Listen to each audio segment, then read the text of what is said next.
പരിശുദ്ധ പരമദിവ്യകാരുണ്യത്തിന് ആരാധനയും സ്തുതിയും പുകഴ്ചയും ഉണ്ടായിരിക്കട്ടെ.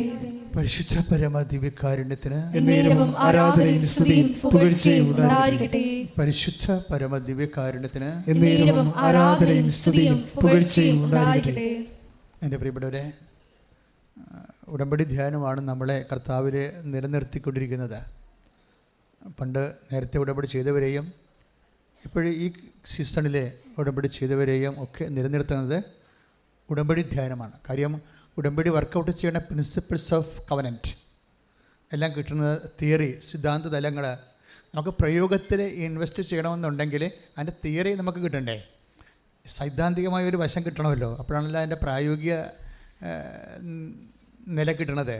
അപ്പം ഈ പ്രായോഗിക നിലയ്ക്കുള്ള സൈദ്ധാന്തിക വശം നമുക്ക്, ആധ്യാത്മിക സൈദ്ധാന്തിക വശം നമുക്ക് കിട്ടുന്നത് ഉടമ്പടി ധ്യാനത്തിലാണ്. അതുകൊണ്ടാണ് മസ്റ്റായിട്ട് എല്ലാവരും ഉടമ്പടി എടുത്തവരും ഉടമ്പടിയുടെ കണക്റ്റഡായിട്ടുള്ള ആൾക്കാരെ ഉടമ്പടി കൂടണമെന്ന് പറയണം, ഉടമ്പടി ധ്യാനം കൂടണമെന്ന് പറയണത്. ഒന്ന് പ്രാർത്ഥിക്കുക. കർത്താവായ ദൈവമേ, ഞങ്ങളെയും തീർത്ഥാടന ഉടമ്പടിയായി അങ്ങയുടെ തിരുസന്നിധിയിലെത്തിയിരിക്കുന്ന ഞങ്ങളെയും ഓൺലൈൻ ഉടമ്പടിയായി ലോകത്തിന്റെ വിവിധ ഭാഗങ്ങളിലെ ഈ ആഴ്ചയിലെ ഈ ധ്യാനം കൂടുന്നവരെയും അമ്മയെ പരിശുദ്ധമേ, ദേവമാതാവേ, അമ്മയുടെ പ്രത്യേക മാധ്യസ്ഥത്തിലെ ഈശോയ്ക്ക് ഏൽപ്പിച്ചുകൊണ്ട് ഞങ്ങൾ പരമപിതാവിനെ ഇതിനാഥം പോലെ സ്തുതിക്കുന്ന സ്തുതിക്കട്ടെ.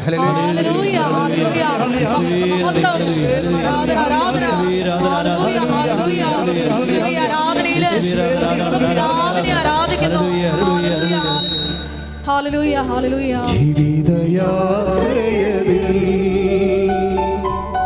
ഭാരങ്ങളേറിടുമ്പോ തളരാതെ ഓടിയിടുക തിരുകൃപ മതി എനിക്ക്. പരിശുദ്ധ പരമദിവ്യകാരുണ്യത്തിന് നമ്മൾ ഉടമ്പടി സാക്ഷ്യ വിചാരണ ചെയ്യും. എപ്പോഴും അനാലിസിസ് ഓഫ് കവനൻ്റ് ആണ് ഉദ്ദേശിക്കുന്നതെങ്കിലും ഞാൻ അതിൻ്റെ ട്രയൽ എന്നൊക്കെയാണ് വിളിക്കുന്നത്. കാര്യം അതൊരു വിചാരണ കൂടിയാണ്.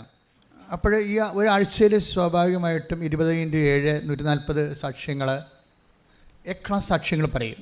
140 സാക്ഷ്യങ്ങൾ, എ ക്ലാസ് സാക്ഷ്യങ്ങൾ ഒരാഴ്ചയിൽ ഈ ആൾക്കാരിൽ പറയുമ്പോൾ അതിൽ നിന്ന് ഒരു ദിവസം 2 സാക്ഷ്യമാണ് നമ്മൾ അപ്പ് ചെയ്യണത്. ആ അപ്പ് ചെയ്യണതിൻ്റെ അത് അങ്ങനെ തിരഞ്ഞെടുക്കാനുള്ള കാരണങ്ങൾ വ്യത്യസ്ത. ഉടമ്പടി ഓൾമോസ്റ്റ് ഓൾ സബ്ജക്റ്റാണ് കവർ ചെയ്യണത്.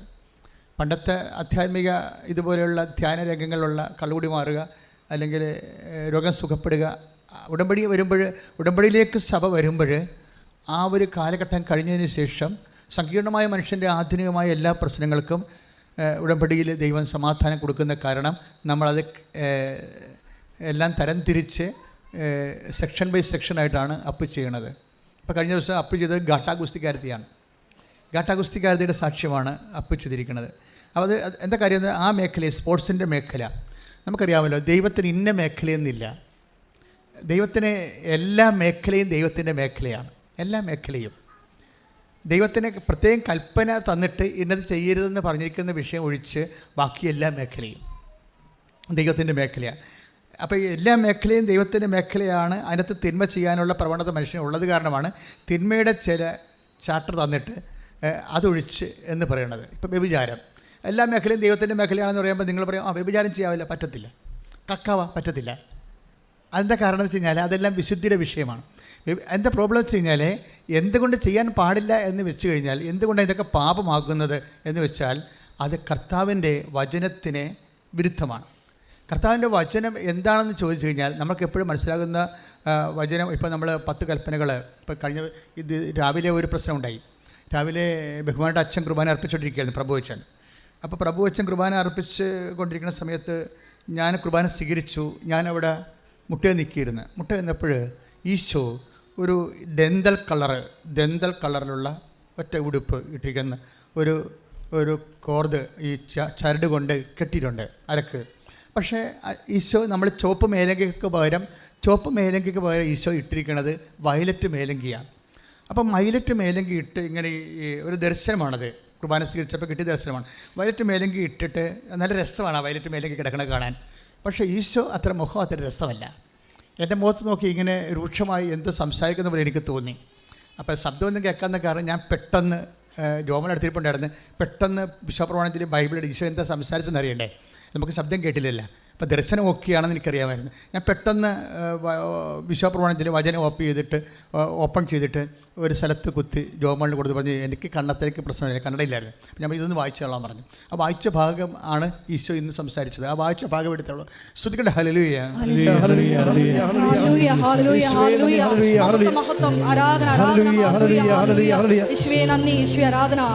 ജോയൽ 2:17. ആ ജോയൽ 2:17 ആണ് ഇപ്പോൾ കുത്തിയപ്പോൾ കിട്ടിയത് ആ സമയത്ത്. വായിച്ചോളൂ. കർത്താവിന്റെ ശുശ്രൂഷകരായ പുരോഹിതന്മാർ, കർത്താവിന്റെ ശുശ്രൂഷകരായ പുരോഹിതന്മാർ പൂമുഖത്തിനും ബലിപീഠത്തിനും മധ്യേ നിന്ന് കരഞ്ഞുകൊണ്ട് പ്രാർത്ഥിക്കട്ടെ. കർത്താവേ, അങ്ങയുടെ ജനത്തെ ശിക്ഷിക്കരുതേ. ജനതകളുടെ ഇടയിൽ പഴമൊഴിയും പരിഹാസപാത്രവുമാകാതെ അങ്ങയുടെ അവകാശത്തെ സംരക്ഷിക്കണമേ. എവിടെയാണ് അവരുടെ ദൈവം എന്ന് ജനതകൾ ചോദിക്കാൻ ഇടവരുന്നത് എന്തിന്? അപ്പോൾ ഇതിൻ്റെ പ്രശ്നത്തില് ഇതിൻ്റെ വരുന്ന കണക്ഷൻ എന്ന് വെച്ചാൽ, കർത്താവ് തിരിഞ്ഞ് എന്നോട് സംസാരിച്ചപ്പോൾ തന്നെ പരിശുദ്ധാത്മാവിൻ്റെ മനസ്സിലൊരു വിഷയം തന്നായിരുന്നു. അതെന്ന് വെച്ച് കഴിഞ്ഞാൽ അഹ്റോൻ്റെ അവകാശം കർത്താവാണെന്ന്. അപ്പോൾ അഹ്റോൻ്റെ അവകാശം കർത്താവാണെന്ന് ഒരു മെസ്സേജ് വന്നായിരുന്നു ഈ കർത്താവ് തിരിയണ സമയത്ത്. അപ്പോൾ അഹ്റോൻ്റെ അവകാശം വെച്ചാൽ പുരോഹിതൻ. ഇപ്പോൾ ഞങ്ങൾ 2 പുരോഹിതന്മാരാണ് ഇവിടെ ഉള്ളത്. അപ്പോൾ നിങ്ങളാണ് ഈ സമയത്ത് ഇവിടെ ഉള്ളത്. ഇപ്പം നിങ്ങളാണ് കർത്താവിൻ്റെ അവകാശമെന്ന് കർത്താവ് പറയുന്നു. കൈയടിച്ച് കർത്താവിനെ ശ്രദ്ധിക്കട്ടെ.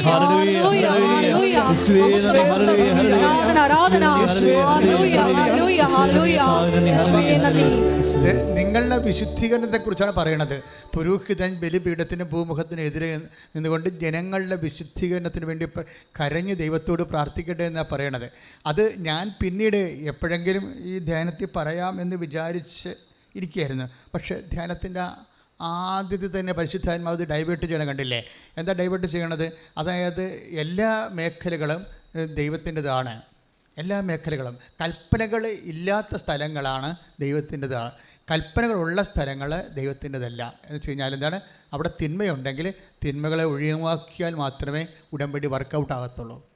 കൽപ്പനകൾ നൽകിയിട്ടുള്ള മേഖലകളുണ്ട്. വ്യഭിചാരം ചെയ്യരുത്, പിന്നെന്താണ്, കക്കരുത്, മാതാപിതാക്കന്മാരെ ബഹുമാനിക്കണം. ആ കൽപ്പനകളുടെ എല്ലാത്തിനും അന്തർധാര എന്താണ്? ശ്രുതിയുടെ മക്കളെ, ശ്രുതിയുടെ ഹല്ലേലൂയ.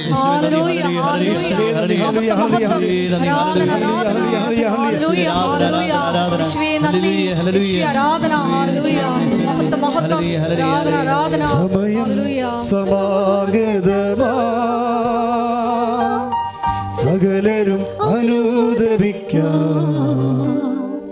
സർവം സമർപ്പിക്കുവാൻ സകലരും അടങ്ങിയിടുവിൻ, സമയം സമാഗതമാ,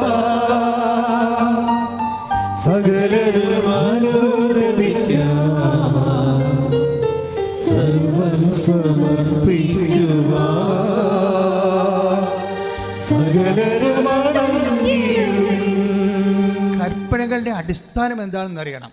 അല്ല വ്യഭിചാരം ചെയ്യരുത്, കൊല്ലരുത്, മോഷ്ടിക്കരുത് എന്ന് പറയുമ്പോൾ ആ ഫങ്ഷൻ അങ്ങ് ഒഴിവാക്കുകയല്ല പ്രശ്നം. അതിൻ്റെ അടിസ്ഥാനം എന്താണ്? ലെവയ പുസ്തകം 20:7. ശ്രുതികട്ടെ ഹല്ലേലൂയ.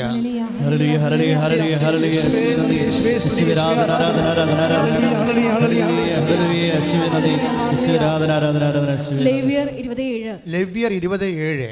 അതിനാൽ നിങ്ങളെ തന്നെ ശുദ്ധീകരിച്ച് വിശുദ്ധരാകുവിൻ. പറഞ്ഞേ, അതിനാൽ നിങ്ങളെ തന്നെ വിശുദ്ധീകരിച്ച് വിശുദ്ധരാകുവിൻ. എന്തെന്നാൽ ഞാനാണ് നിങ്ങളുടെ ദൈവമായ കർത്താവ്. This is the point. എല്ലാ കൽപ്പനകളും ഇപ്പം നമ്മൾ കൊല്ലരുത്, മോഷ്ടിക്കരുത് എന്നൊക്കെ പറയുമ്പോഴും ആ ഫങ്ഷൻ അങ്ങനെ പറയാൻ കാരണം എന്താണ്? അത് ദൈവത്തെ ഹോണർ ചെയ്യുമ്പോൾ ദൈവത്തിൻ്റെ വാക്ക് പാലിക്കും. അപ്പോൾ ദൈവത്തെ കർത്താവെന്ന് വിളിച്ചുകൊണ്ട് ആദരിക്കുന്നവരാണ് നമ്മളെങ്കിൽ ഈ പാപങ്ങളെ നമ്മൾ ഒഴിവാക്കേണ്ടി വരും. അതാണ് വിഷയം. അതുകൊണ്ടാണ് നമ്മൾക്കറിയാം ലേവ്യർ 10:19-36 ശ്രുതികട ഹല്ലേലൂയ. ഹല്ലേലൂയ യേശുവേ നന്ദി ഹല്ലേലൂയ യേശുവേ നന്ദി ഹല്ലേലൂയ ഹല്ലേലൂയ ഹല്ലേലൂയ ഹല്ലേലൂയ യേശുവേ ആരാധന ഹല്ലേലൂയ ഹല്ലേലൂയ യേശുവേ നന്ദി ഹല്ലേലൂയ ഹല്ലേലൂയ ലേവ്യർ 19:36. ലേവ്യർ 19:36. ശരിയായ തുലാസും ഏറ്റു പറഞ്ഞ ശരിയായ തുലാസും കട്ടിയും എഫായും ഹിന്നും നിങ്ങൾക്കുണ്ടായിരിക്കണം. ഈജിപ്ത് ദേശത്ത് നിന്ന് നിങ്ങളെ കൊണ്ടുവന്ന നിങ്ങളുടെ ദൈവമായ കർത്താവ് ഞാനാണ്.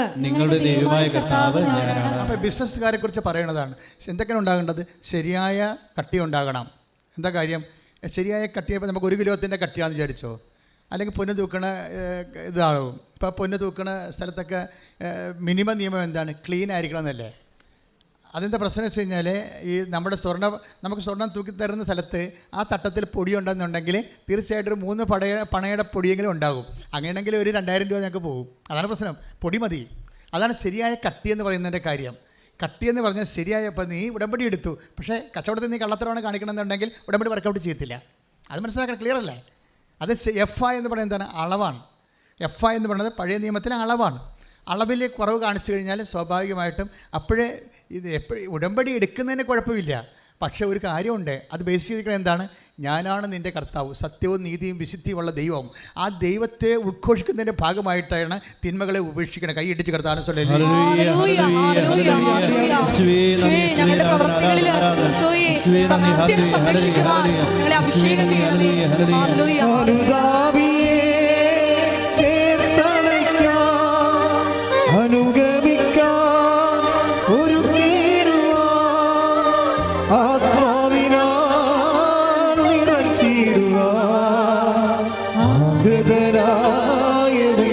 വിളിച്ചിടുന്നു വിളിച്ചിടുന്നു. 19:32 ശ്രുതികട്ടെ.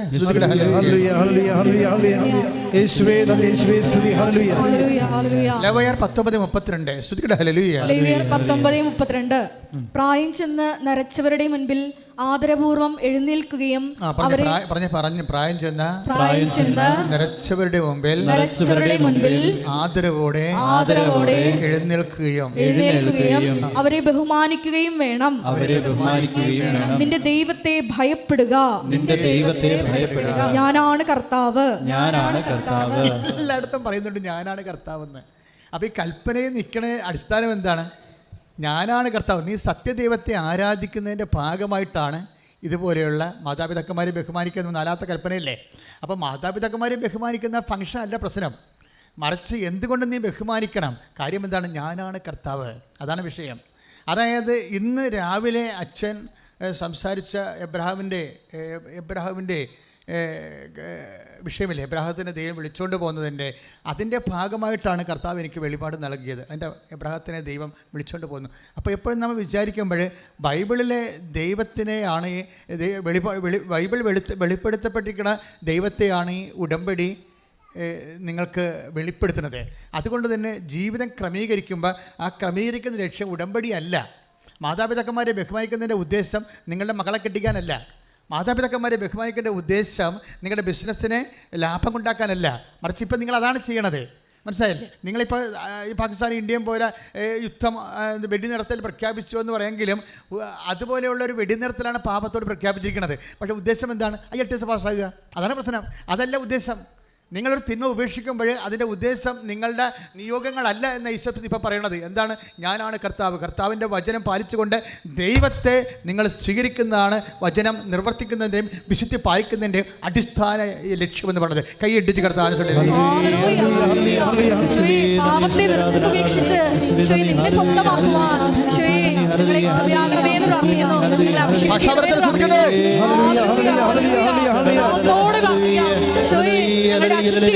തിന്മകള് ഉപേക്ഷിക്കുവാൻ നിന്നെ സ്വന്തമാക്കുവാൻ ഞങ്ങളെ അഭിഷേകം ചെയ്യണമേ. Hallelujah hallelujah. മഹത്വം മഹത്വം. ആരാധന ആരാധന. ഹല്ലേലൂയ. നിൻഹിതം പോലെ നടത്തണമേ. കാണിക്കണേ, പോകേണ്ട വഴി എന്നെ കാണിക്കണേ, നിൻഹിതം പോലെ നടത്തണേ, പോകേണ്ട വഴി എന്നെ കാണിക്കണേ. കൂരിരുളായാലും താഴ്വരയായാലും എൻ കൂടെ ഇരിക്കുന്നോനേ, കൂരിരുളായാലും താഴ്വരയായാലും എൻ കൂടെ ഇരിക്കുന്നോനേ. പരിശുദ്ധനേ രാജാവേ അങ്ങേ വാഴ്ത്തിയിടുന്നീതാ, പരിശുദ്ധനേ രാജാവേ അങ്ങേ വാഴ്ത്തിയിടുന്നീതാ. പരിശുദ്ധ പരമദിവ്യകാരുണ്യത്തിന് സന്തോഷത്തോടെ സ്നേഹത്തോടെ പരിശുദ്ധ പരമദിവ്യകാരുണ്യത്തിന് വിശ്വാസത്തോടെ പ്രത്യാശയോടെ പരിശുദ്ധ പരമദിവ്യകാരുണ്യത്തിന് നിൻഹിതം പോലെ ശ്രുതികട. ഹല്ലേലൂയ. ഹല്ലേലൂയ, ഹല്ലേലൂയ, യേശുവേ നന്ദി, യേശുവേ ആരാധന. Hallelujah, hallelujah, hallelujah. നിൻഹിതം പോലെ നടത്തണേ, പോകേണ്ട വഴി എന്നെ കാണിക്കണേ, നിൻഹിതം പോലെ നടത്തണേ, പോകേണ്ട വഴി എന്നെ കാണിക്കണേ. കൂരിരുളായാലും താഴ്വരയായാലും എൻ കൂടെ ഇരിക്കുന്നോനേ, കൂരിരുളായാലും താഴ്വരയായാലും എൻ കൂടെ ഇരിക്കുന്നോനേ. പരിശുദ്ധനേ രാജാവേ അങ്ങേ വാഴ്ത്തിയിടുന്നീതാ, പരിശുദ്ധനേ രാജാവേ അങ്ങേ വാഴ്ത്തിയിടുന്നീതാ. പരിശുദ്ധ പരമദിവ്യകാരുണ്യത്തിന് ഈ ദിവസങ്ങളിൽ ഈ അച്ഛനി പറഞ്ഞ ബാക്ക്ഗ്രൗണ്ടിലാണ് ഈ ദിവസങ്ങളിലെ ഏറ്റവും നല്ല സാക്ഷ്യം സുസൻ ഡി സിൽവയുടെ സാക്ഷ്യമാണ്. ടെക്സാസിൽ നിന്ന് വന്ന് അവർ കുറേ വർഷങ്ങളായിട്ട് ടെക്സാസിൽ താമസിക്കുകയാണ്. അവരുടെ സാക്ഷ്യമാണ് ഈ ദിവസത്തെ ഏറ്റവും നല്ല സാക്ഷ്യം എന്ന് പറയുന്നത്. എന്താ കാര്യം എന്ന് വെച്ച് കഴിഞ്ഞാൽ അവരുടെ സാക്ഷ്യത്തിന് കുറേ അധികം ബിബ്ലിക്കൽ ഇംപ്ലിക്കേഷൻസ് ഉള്ളൊരു സാക്ഷ്യമാണ്. അവിടെ സാക്ഷ്യം എന്ന് വെച്ച് കഴിഞ്ഞാൽ അവർ ഉടമ്പടി എടുത്ത പ്രധാനപ്പെട്ട വിഷയം അവിടെ ഫാറ്റി ലിവറാണ്. ഫാറ്റി ലിവർ എന്ന് അതിനു വേണ്ടി ചികിത്സിക്കാൻ വേണ്ടിയാണ് അവർ നാട്ടിൽ വന്നത്. കുറച്ച് നാച്ചുറോപ്പതിയൊക്കെ എടുത്ത് ലൈഫ് സ്റ്റൈൽ ചേഞ്ച് ചെയ്ത് കുറച്ച് മെഡിസിനൊക്കെ എടുത്ത് അങ്ങനെ കാര്യം ഫാറ്റി ലിവർ അവർ ടെസ്റ്റ് ചെയ്തപ്പോൾ അത് 78% ഫാറ്റ്. ഇപ്പോൾ 78% ഫാറ്റായി കഴിഞ്ഞാൽ കരളിലെ 78% കൊഴുപ്പായി. അപ്പോൾ അങ്ങനെ വന്നു കഴിഞ്ഞാൽ ഒരല്പം കൂടി 80-ലേക്കൊക്കെ വന്നു കഴിഞ്ഞാൽ പിന്നെ ഉടനെ സിറോസിസ് ആവും. അപ്പോൾ സിറോസിസിൻ്റെ മഹോദര രോഗത്തിൻ്റെ ബ്രിമ്മിലാണ് നിൽക്കുന്നത്. മഹോദര രോഗത്തിൻ്റെ ബ്രിമ്മിൽ നിൽക്കുകയാണ്. അപ്പോൾ അവരിങ്ങനെ ഇടയ്ക്കിടയ്ക്ക് ഇങ്ങനെ ടെസ്റ്റ് ചെയ്യുന്നതാണ്. റൊട്ടീൻ ടെസ്റ്റ് സീനിയർ നേഴ്സാണ് റൊട്ടീൻ ടെസ്റ്റ് ചെയ്യുന്നതാണ്. അപ്പോൾ അതുകൊണ്ട് പക്ഷേ റൊട്ടീൻ ടെസ്റ്റ് 78% ഫാറ്റ് ലിവറിന് ഫാറ്റെന്ന് കാണിച്ചപ്പോൾ അവരുടെ ഡോക്ടർ പറഞ്ഞു, ഇത് നിങ്ങൾ ഇനിയൊരു ലിവറിൻ്റെ സ്പെഷ്യലിസ്റ്റിനെ കാണുന്നതായിരിക്കും നല്ലതെന്ന് പറഞ്ഞ്. കാര്യം ഇനി ശതമാനം കൂടിയാൽ ഉടനെ അത് മഹോദരമായിട്ട് കൺവേർട്ട് ചെയ്യും. അപ്പോൾ അതുകൊണ്ട് ശ്രദ്ധിക്കണമെന്ന് പറഞ്ഞു. അപ്പോൾ നാട്ടിൽ വന്നിരിക്കുന്നതിൻ്റെ പ്രധാനപ്പെട്ട കാര്യം അതാണ്. ലിവർ വേണ്ടി കുറച്ച് നാച്ചുറോപ്പതിയിലൂടെയൊക്കെ പോയി ലൈഫ് ചേഞ്ച് ചെയ്ത്, കാര്യം ലൈഫ് സ്റ്റൈൽ ഡിസീസാണല്ലോ ഇതൊക്കെ. അപ്പോൾ അങ്ങനെ വന്നുകൊണ്ട് അതിനുവേണ്ടി വന്നതാണ്. പക്ഷേ അവർ എയറോഡ്രോമിൽ വന്നപ്പോൾ അവർ കണ്ട കാഴ്ച അതിനേക്കാൾ ഹൃദയഭേദകമാണ്. അവർ കരഞ്ഞു പോയൊരു കാഴ്ചയാണ്. അവരെ വിളിക്കാൻ എപ്പോഴും മമ്മി വരും. മമ്മി വെച്ചാൽ മദറിൻലോ. അപ്പോൾ മദറിൻലോ ഇപ്രാവശ്യം വന്നപ്പോൾ അവർ കാറിൽ നിന്ന് ഇറങ്ങാൻ പറ്റണില്ല. കഷ്ടപ്പെട്ടാണ് അവർ ഇറങ്ങണത്. അപ്പോൾ ഇവർ കരഞ്ഞുകൊണ്ട് മമ്മീൻ്റെ അടുത്ത് മമ്മി എന്നാ പറ്റിയെന്ന് ചോദിച്ച്. അപ്പോൾ അവർ കുറച്ച് അടുപ്പമുള്ളവരാണ്. മമ്മിയും മദറിൻലോയായിട്ട് ഭയങ്കര അടുപ്പമുള്ള ലേഡിയാണ്. അപ്പോൾ ചിലപ്പോൾ ഇവർക്ക് അനങ്ങാൻ പാടില്ല. മുട്ടിനും കുതികാലിനുമൊക്കെ നീര് വെച്ചിരിക്കുകയാണ്. അപ്പോൾ അതുകൊണ്ട് അവർ ഇറങ്ങും, പക്ഷേ ഭയങ്കര സ്ലോയാണ്, ഭയങ്കര വേദനയാണ്. അപ്പോൾ ഈ രണ്ട് വിഷയമാണ് ഇവരുടെ പ്രശ്നം. ഒന്ന്, ഇവർ ഉടമ്പടി എടുക്കാൻ വേണ്ടി വരുമ്പോൾ ജനുവരി 19 അവർ ഉടമ്പടി എടുക്കുന്നത്. ജനുവരി 19 ഇവർ ഉടമ്പടി എടുക്കാൻ വരുമ്പോൾ ഇവരുടെ മുമ്പിൽ കുറേ പ്രശ്നങ്ങളാണ്. ഒന്ന്, ഹസ്ബൻഡ് എന്താ പ്രോബ്ലംസ് ഉണ്ട്, ജോലി പ്രശ്നമുണ്ട്, കുഞ്ഞിൻ്റെ പ്രശ്നമുണ്ട്, 2 പ്രശ്നമായില്ലേ. 6 പ്രശ്നമല്ലേ വെക്കാൻ പറ്റത്തുള്ളൂ. ഇനി ഏറ്റവും വലിയ പ്രശ്നം അനിയത്തിക്ക് വീടില്ല. അനിയത്തിക്ക് വീടില്ല. കുറേ നാളായിട്ട് അവർ വീടിന് വേണ്ടി ട്രൈ ചെയ്യുന്നതാണ്. അനിയത്തിക്ക് വീടില്ല. അപ്പോൾ ഇതെല്ലാം വിഷയം വെച്ച് ഇവർ ഉടമ്പടി എടുക്കാൻ വേണ്ടി മുകളിൽ കയറി അങ്ങനെ ഇരുന്ന് ഇവരെല്ലാം എഴുതി കഴിഞ്ഞപ്പോൾ കാര്യം ഈ ലിവർ സിറോസിസ് എഴുതണമെന്ന് ഓർത്ത്, പക്ഷേ അപ്പോൾ അത് 7 കാര്യമാകും. അതാണ് എൻ്റെ പ്രശ്നം. ലിവർ സിറോസിസ് കൂടി എഴുതിയാൽ 7 കാര്യമായി പോകും. അപ്പോൾ 7 കാര്യമായി കഴിഞ്ഞാൽ അപ്പോൾ അതിനകത്ത് നിന്ന് അവർ നോക്കിയിട്ട് ഹസ്ബൻഡ് മാറ്റാൻ പറ്റത്തില്ല, ജോലി പ്രശ്നമാണ്, കുഞ്ഞിൻ്റെ രോഗമാണ്, അത് മാറ്റാൻ പറ്റത്തില്ല, അമ്മയമ്മയുടെ പെരുമുട്ട് വേദനയാണ്, അവർക്ക് നടക്കാൻ പറ്റത്തില്ല, അത് മാറ്റാൻ പറ്റത്തില്ല. പിന്നെ വേറെ ഒരു കാര്യമുണ്ട്, മാറ്റാൻ പറ്റാത്ത കുറേ കാര്യം കൂടിയുണ്ട്, അപ്പോൾ അത് മാറ്റാൻ പറ്റത്തില്ല. അപ്പോൾ ഇങ്ങനെ എല്ലാം എടുത്തിട്ട് പിന്നീടുള്ളത് അനിയത്തിയാണ്. അപ്പോൾ അനിയത്തിയുടെ ഒരു പ്രശ്നം, അവർക്ക് വീടില്ല, കുറേ വർഷങ്ങളായിട്ട് വീടില്ല. പക്ഷേ അത് മുകളിൽ ക്ലാസ് കൂടിക്കൊണ്ടിരുന്നപ്പോൾ ഇവർ താഴെ നിന്നെല്ലാം എഴുതിയായിരുന്നു. ഫാറ്റി ലിവർ ഒഴിച്ച് ബാക്കി ഫാറ്റി ലിവർ എഴുതാൻ പറയുമ്പോൾ അതൊക്കെ തന്നെ 6 കാര്യങ്ങളായത് കാരണം ഫാറ്റി ലിവറിൻ്റെ സൗഖ്യപ്പെടാൻ വേണ്ടിയാണ് അവർ ഉടമ്പടി എടുക്കാൻ വന്നതും ഈ ചികിത്സയ്ക്ക് വന്നതൊക്കെ അതിൻ്റെ ഉദ്ദേശമാണ്. പക്ഷേ അത് എഴുതാൻ പറ്റുന്നില്ല. അതിനേക്കാൾ സീരിയസ് ആയിട്ടുള്ള വിഷയങ്ങളൊക്കെ ഉള്ളത് കാരണം അത് എഴുതാൻ വിട്ടുപോയതെല്ലാം എഴുതാൻ പറ്റാതെ വന്നു. സ്പേസ് ഇല്ല, 6 കാര്യമല്ലേ എഴുതാൻ പറ്റത്തുള്ളൂ. അപ്പോൾ അവർ ക്ലാസ് കേട്ടുകൊണ്ടിരിക്കുന്ന സമയത്ത് അവർക്കൊരു മാനുഷ്യമായ ചിന്ത വന്നതാണ് പറയണത്. കാര്യം എന്താ, അനിയത്തിയുടെ വീട് അനിയത്തിക്ക് എപ്പോഴായാലും കിട്ടും. അതാണ് വിഷയം. അനിയത്തിയുടെ വീട് അനിയത്തിക്ക് എപ്പോഴായാലും കിട്ടും. അത് വേണമെങ്കിൽ വെട്ടിയിട്ട് എൻ്റെ ഫാറ്റ് ലിവർ എഴുതിയാൽ എന്താണ് എന്ന് അവർ ചിന്തിച്ചു പോയി.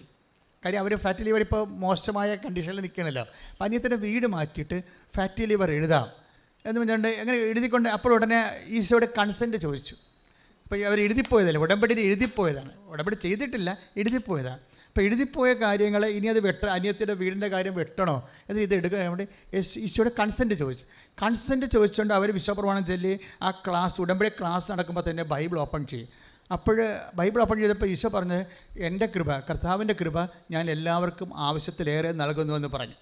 അപ്പോഴത് ഐഡിയ ക്ലിയറായി. അപ്പോൾ കർത്താവിൻ്റെ കൃപ ഉദാരമായി എല്ലാവർക്കും കൊടുക്കുന്നു, അതാണ് അവർക്ക് കിട്ടിയ മെസ്സേജ്. ആ മെസ്സേജ് കിട്ടിയപ്പോൾ അവർക്ക് കിട്ടിയ പരിശുദ്ധാത്മാവിൻ്റെ ഒരു ഇൻറ്റ്യൂഷൻ എന്ന് പറയണത്, ഇപ്പോൾ എൻ്റെ ഫാറ്റി ലിവർ എഴുതിയില്ലെങ്കിലും കർത്താവ് ആ വിഷയത്തിൽ ഇടപെട്ടുള്ളൂ എന്നാണല്ല വചനത്തിൻ്റെ ഒരു ഫീൽ.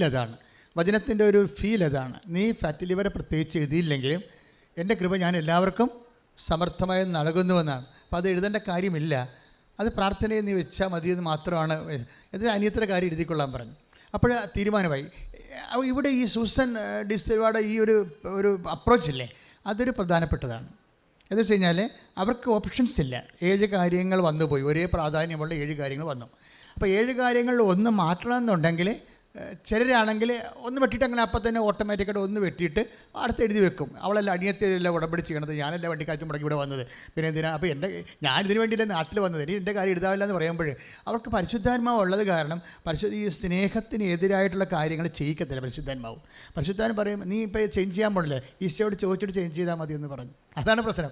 പരിശുദ്ധാത്മാവ് ഇല്ലെന്നുണ്ടെങ്കിൽ നമ്മൾ അനിയത്തിനെ വിട്ട് ദൂരെ കളയും, നിങ്ങളുടെ ഇത് എടുത്തിട്ട് വെക്കും. ഇതുകൊണ്ട് ഈ മിനിമം ഹോളി സ്പിരിറ്റ് വെക്കണമെന്ന് പറഞ്ഞതിൻ്റെ കാര്യം ഇതാണ്. എപ്പോഴും ഒരു കാര്യം ഉടമസ്ഥാവകാശം ഉണ്ടാകണം.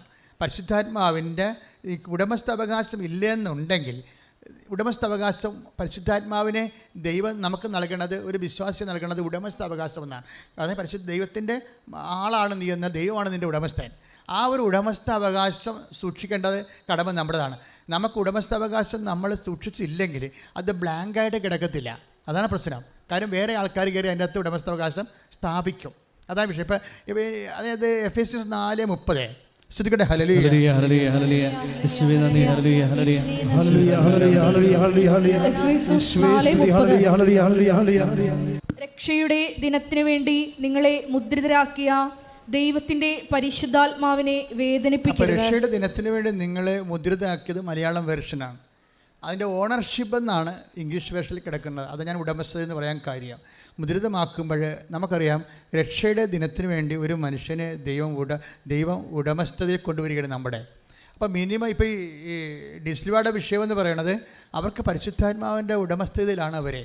അതുകൊണ്ടാണ് സ്വന്തം വിഷയം മാനുഷികമായി ചിന്തിച്ചപ്പോൾ സ്വന്തം ലിവറിൻ്റെ സൗഖ്യമല്ലേ പ്രധാനപ്പെട്ടത്, അനിയത്തിൻ്റെ വീട് എപ്പോഴായാലും കിട്ടുമല്ലോ എന്ന് ചിന്തിച്ച് സഹോദര സ്നേഹത്തിനെതിരെ സ്വന്തം വിഷയം ചിന്തിച്ചപ്പോൾ ഉടനെ അറ്റാക്ക് വന്ന് കണ്ടില്ലേ.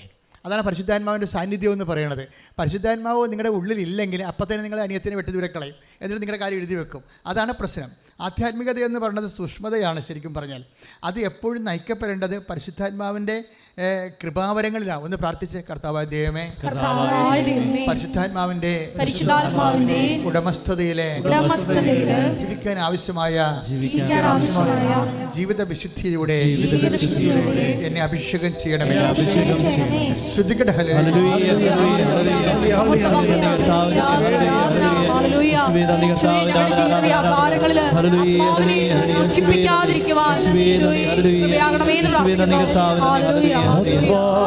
ദൈവമേ വരണേ, എൻ്റെ ഉള്ളിൽ വസിക്കാൻ വരണേ. ആത്മാവാം ദൈവമേ വരണേ, എൻ്റെ ഉള്ളിൽ വസിക്കാൻ വരണേ. ദാഹിച്ചു നിന്നെ ഞാൻ തേടുന്നു, സ്വർഗം തുറന്നിറങ്ങി നീ വരണേ. ദാഹിച്ചു നിന്നെ ഞാൻ തേടുന്നു, സ്വർഗം തുറന്നിറങ്ങി നീ വരണേ. ആത്മാവാം ദൈവമേ വരണേ, എൻ്റെ ഉള്ളിൽ വസിക്കാൻ വരണേ.